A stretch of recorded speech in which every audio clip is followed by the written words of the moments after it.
And when we talk about this gang Rico enterprise after the murder of Mr. Donovan Thomas Jr. I know Shannon.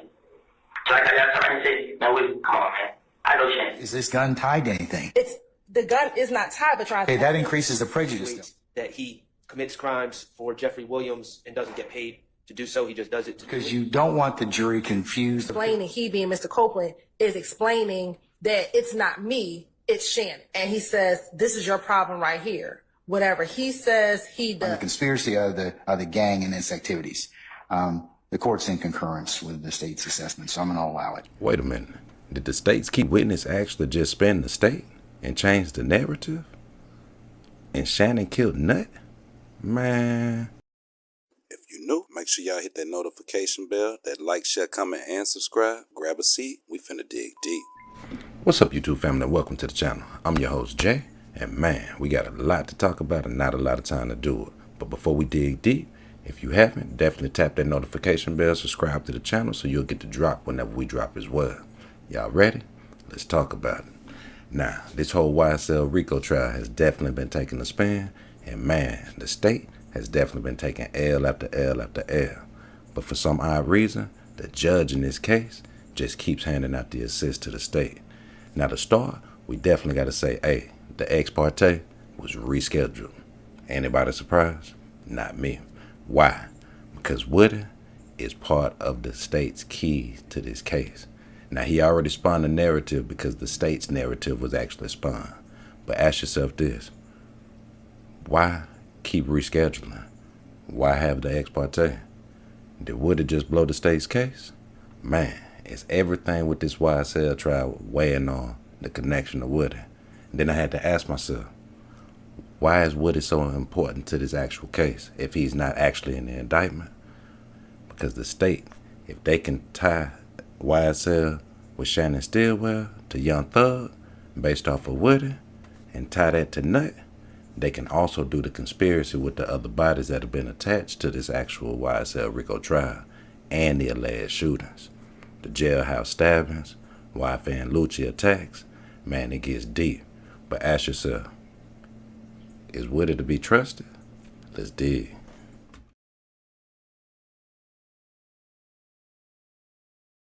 Your Honor, Mr. Copeland testified that he has a relationship with Mr. Williams. The jury can determine what type of relationship, if any, that was. There have been social media postings. There have been pictures together. Mr. Copeland testified already that he met Mr. Williams after Mr. Williams was already an accomplished, well-known musical artist. This adds nothing. But if the state wants to put in a consistent statement, I don't know how it's admissible, that they met, that one line that they met after, that Mr. Copeland met Mr. Williams after he was an accomplished artist. I don't oppose that. What I do oppose is the detective's statements, again, and the fact that this is getting to, if you didn't commit a crime for Mr. Williams, why would Mr. Williams put you into a song? It's impossible for Mr. Copeland to pontificate why Mr. Williams does anything in a song without a foundation saying, I discussed that with Mr. Williams, which is not his response. And that's the part I'm objecting to, because it's, again, the detectives giving their theory that you do commit crimes for Mr. Williams, otherwise you would not be in a song. And Mr. Copeland denied that, and then they followed it up with the, well, then why would he put you in a song, which clearly Mr. Copeland could not get in the intent of Mr. Williams. Those are my issues. Also, the state keeps saying that Mr. Copeland gave this blanket assertion, I lied, and I heard what you said today, and I know you looked at, that's not what he said. What he said was, I probably said all of these things you're asking, but I said them because I wanted to remove, basically, this is my impression, the target from me onto someone else. That's how I'm not saying that's a direct quote, that's how I understood what he testified to in your report. So those are my reasons.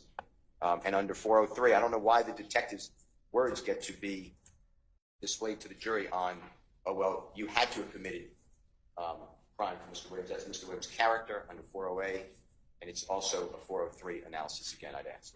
He made these songs from like you. What I'm saying is, this story, you want to believe me if I say, I told you this already. Before Thug was just saying things. I was hanging with Thug, I know, you know what I mean? So this nigga said, he said, yeah, no one. I promise you this. Why though? Let's put it this way. This Thug, I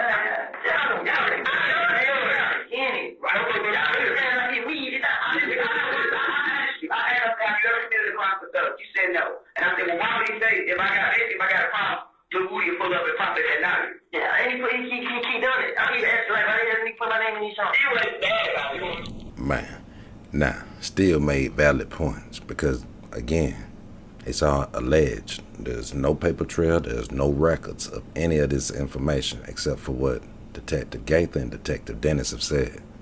But where are the reports? Where are your reports? In the words of the famous YSL Schardt. Man, this case is interesting. But was Woody just saying anything just to go home?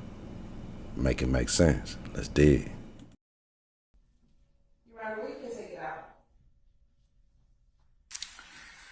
Okay. All right. That will be omitted. That being 1025-27 to 1026-13.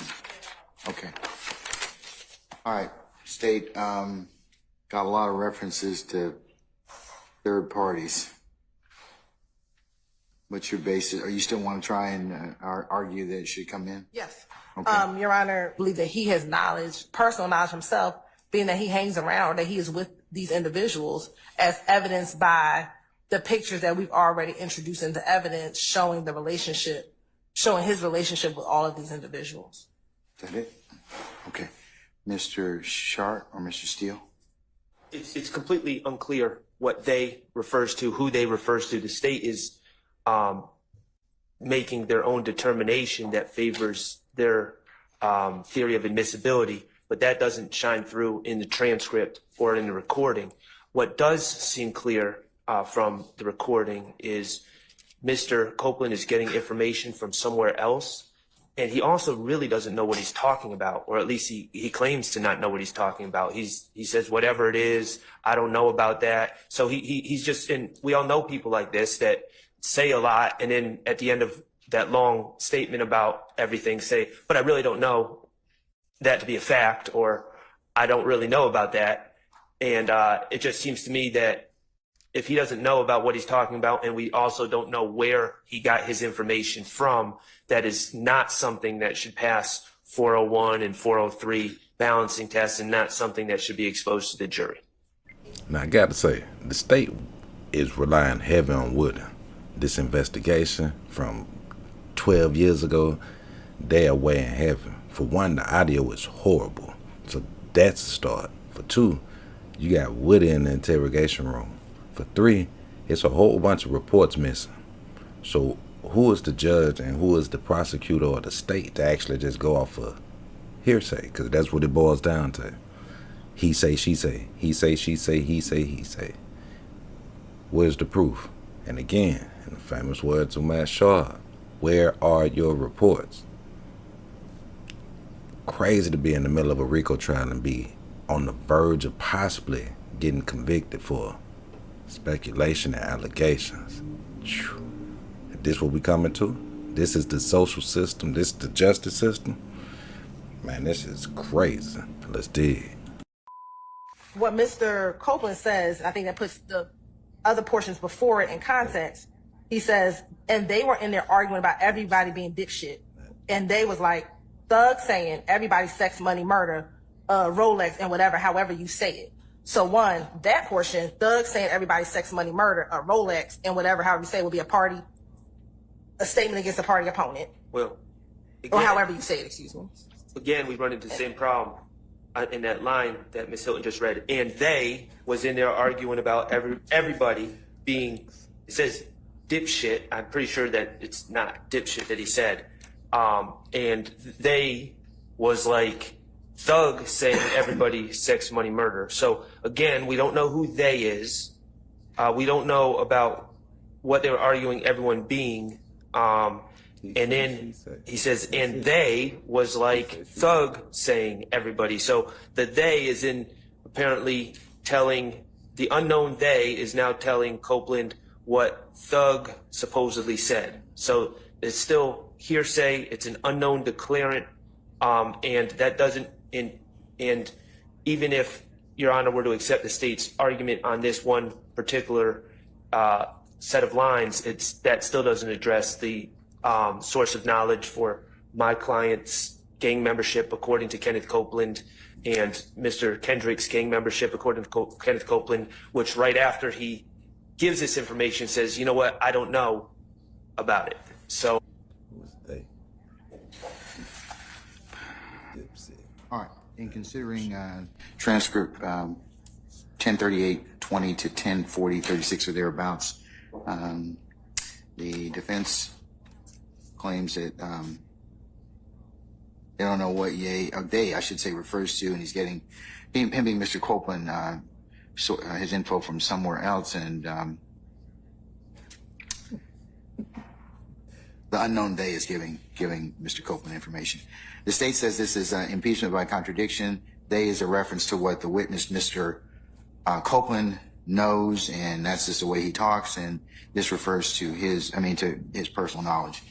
The court is of the opinion I have to take a look at the most plain reading of the transcript and listening to the audio, and I'm inclined to agree with the defendants that we don't know who they is, and for that reason, I'm gonna exclude that particular part of the that to be played. I think that's why. What kind of gun was it? A Glock. The Glock was 49? It was all on 40. About this long. And that's why you had when they got the magazine. The clip, clip. I mean, so it was Shannon gun. But when he asked for it, he didn't want to give it back. Right. I ain't gonna give it to him about the new key. I was gonna give it back though, because I didn't want to go to jail for it. Right. I mean, so when Shannon ain't got the gun, that's why I told her I want to tell, like, let me talk to you. When I talk to you, and you like, get you that gun. But when I try to get the gun, change it, he won't give it to me, then he went on the show with those, he left. But that's not listening to what you said. You said that K or D or somebody you wanted to purchase gun for me. Low, he getting low. Okay, well, you said it's like outside the Glock. From the night of the shoot. Yeah. They shot at your girl morning. Yeah. Right. Shannon up with the gun. Okay, well, this is the first you telling us about that. I'm just wondering. I just like somebody that can't got the gun. Right. You get it? But Shannon who got the gun. He still got the gun. Things that I object to with this, obviously it's character evidence about my client owning and possessing a gun, based on my client's status as a convicted felon. At that time, that would be an illegal act. We have not been given any 404B notice about this previously. So that's my first objection. It's not charged conduct either. And finally, a foundation hasn't been laid to play this portion of the tape. The state did not confront Mr. Copeland and say, in the interview on June 10th, 2015, did you tell Investigator Gaither that after being shot outside your house, Shannon, that was Shannon's gun, Shannon took the gun, Shannon wouldn't return the gun, etc. He's never been confronted with those prior statements, so I don't think the foundation's been laid for either. As to Mr. Copeland. Right. I don't think the foundation's been laid for either prior inconsistent statement or impeachment by contradiction. Now, what's interesting with this whole situation is this the first time in this case that we've actually heard that Shannon Steele, SB, actually has the gun. And what's the significance of this firearm? Well, the significance of the firearm is they're trying to see.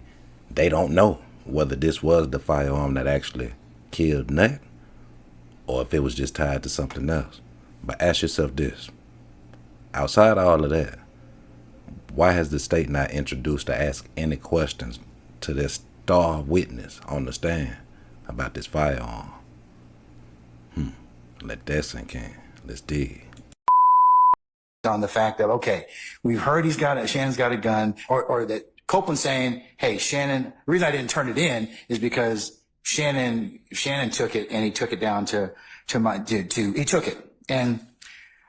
But it doesn't go anywhere because it's not used in any other thing. It's not used in any other criminal offense. It's not tied to a murder. It's not tied to anything. It's just the fact that this shows where this gun went on a guy that's already who's a convicted felon, and it's not charged in the indictment. I know I could let it in, but my concern is Mr. Schart's concern, and that's whether or not it's more prejudicial than probative, given everything that he's charged with. Is this going to confuse the jury or let them know, hey, what about this weapon when it's not tied to anything in the indictment? Doesn't have many earthly possessions, which I don't have a problem with him saying that, but he also insinuates that he commits crimes for Jeffrey Williams and doesn't get paid to do so. He just does it. My boy said he worked for free. He doesn't give putting in work for specifics. free.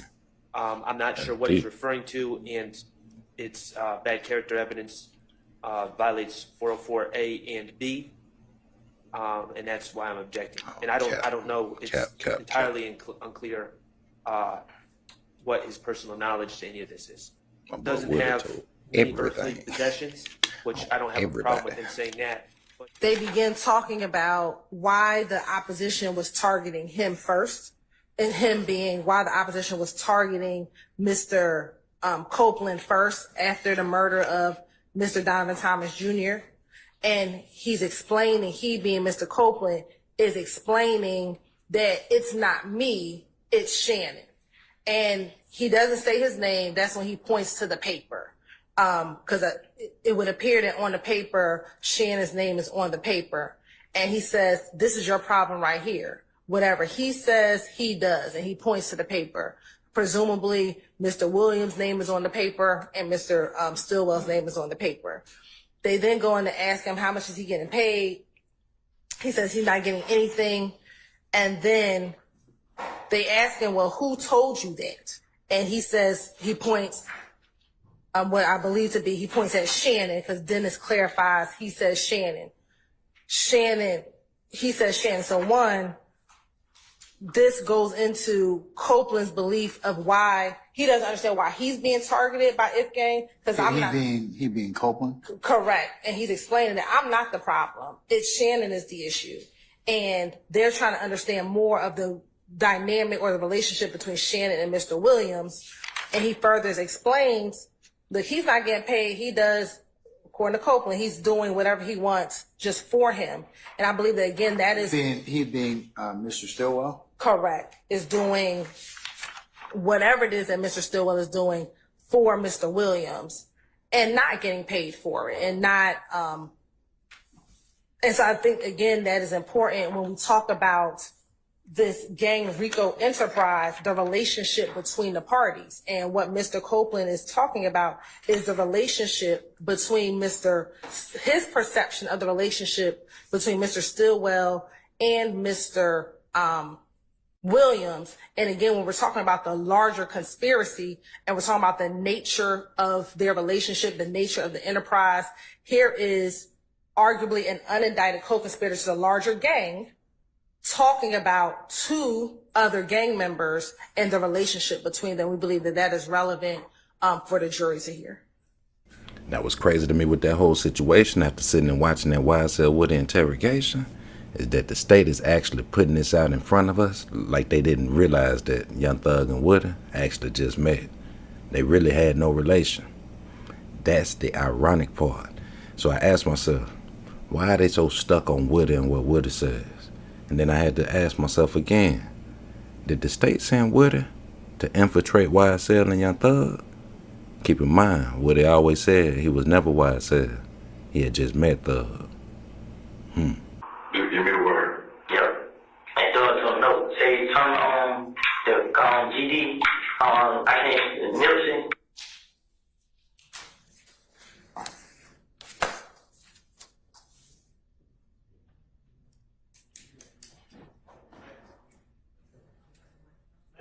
Oh, yeah.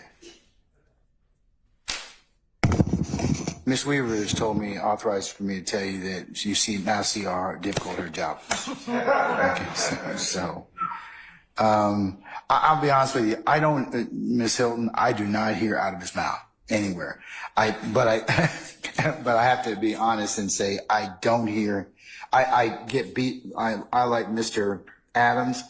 I get little bits and pieces of Shannon, and then waiting for him. I don't get like that, the rest of that sentence that fills in. I can't hear it, or at least not now. What's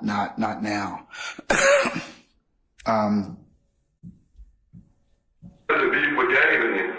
The gang lead is shut up and do it, told Shannon do it. Shannon told my smile you saw that winning. Told Shannon do it. Shannon told my smile you saw that winning. Give me the word. Shannon told my smile you saw that winning. Told Shannon do it. Shannon told my smile you saw that winning. Do it. Shannon told my smile how you was up that way. Give me the word. In regards to this,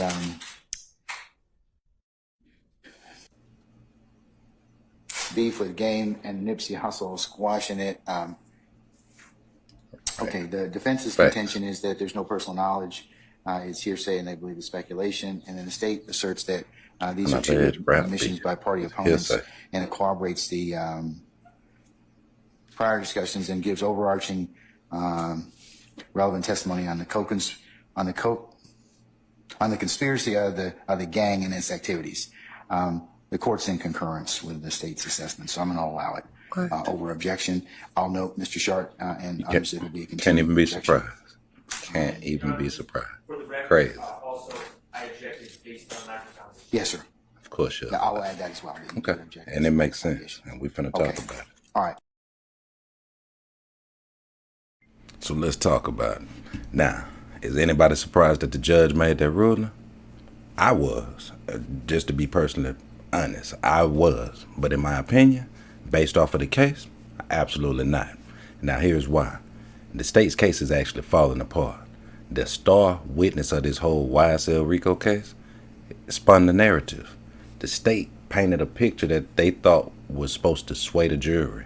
So they need this. Now, what was the significance about this piece of recording from this interrogation? Why did the judge keep having to play it 30 times? Ms. Weaver's even tired of it. The defense is tired of it. But did he say what he said? Possibly, allegedly. But what was the significance of it? This piece of audio actually infiltrates that young thug calls the shots, whether shoot or don't shoot. That's a boss move. That's what bosses do. That's the conspiracy. That's the Rico. The other piece to that is if they can connect the dots with Shannon Stillwell, Nut, YSL, Young Thug, forget Birdman, Rich Homie Quan, all the extra names that they put in for shock value. But if they can connect those main names, those names right there, that leads back to when Prosecutor Hilton was on her flip chart, flipping, going through the string of bodies. This is how you get conspiracy. Because all of this happened in response or retaliation to this. But ask yourself, when the fuck did anybody hear that SB shot Nut? Now this is crazy because the state doesn't know what to believe is our allegation and speculation. And now my personal opinion is this is one of the main reasons why the judge actually pushed that ex parte off. We need to get as much information and evidence out before this is released or revealed to the public, because it's going to hit the public. Now ask yourself this, was it enough for a conviction, and will it be enough to sway the jury? Did the judge actually play dirty? Jump in the comments, let me know, because in my personal opinion, I feel that they're going to use the fact that the ex parte is going to end up being legit. The whole thing about it being exposed in a secret meeting, totally get the legal purposes and principle of that.